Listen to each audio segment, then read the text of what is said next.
Hello students, now we are going to start with next chapter 15, probability part 1.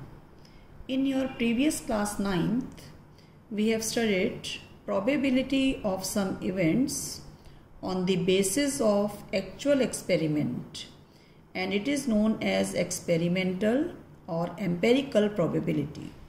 Now we will study probability, a theoretical approach. When we toss a coin, it falls freely without any bias or interference.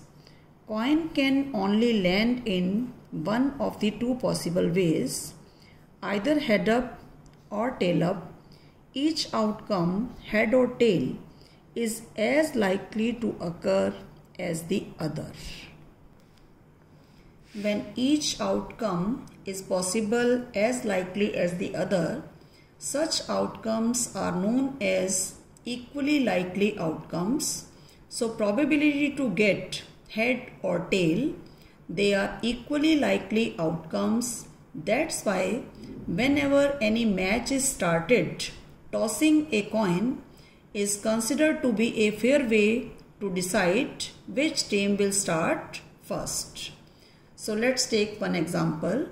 When we throw a die, we can get either 1, 2, 3, 4, 5 or 6. Each number has the same possibility or probability, so they are again equally likely outcomes. Next example, a bag contains 4 red balls and 1 blue balls. Total balls are 5. Probability of red ball is 4 by 5 and probability of blue ball is 1 by 5. Probability to get red ball is more than the probability to get blue ball, and they are not equally likely outcomes. And formula for probability of an event is number of favorable outcomes divided by total possible outcomes. Now, elementary events.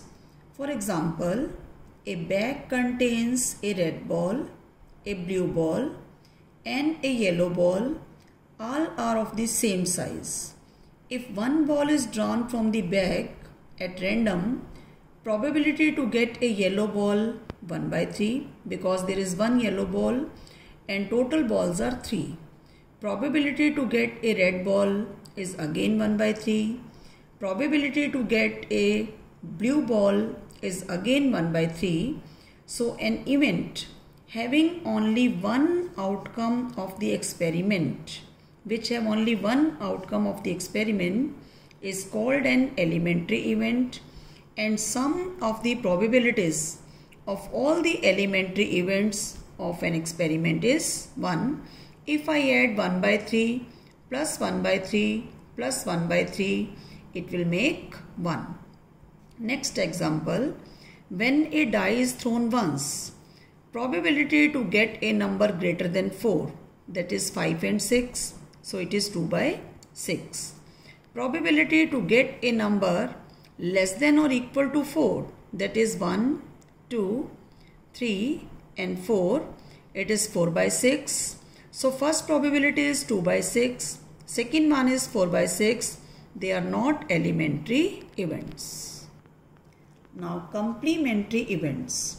For an event E denoted by E, probability of happening of an event plus probability of not happening of an event is 1. Suppose there are 10 matches.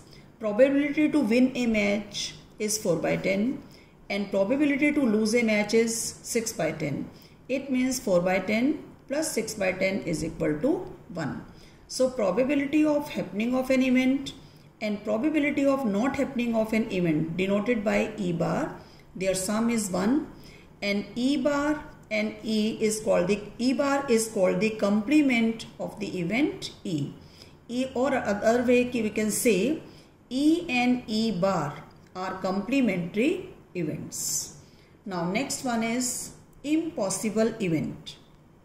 In a single throw of a die, possibility of getting a number greater than 6. Now when we throw a die, their numbers are either 1, 2, 3, 4, 5 and 6.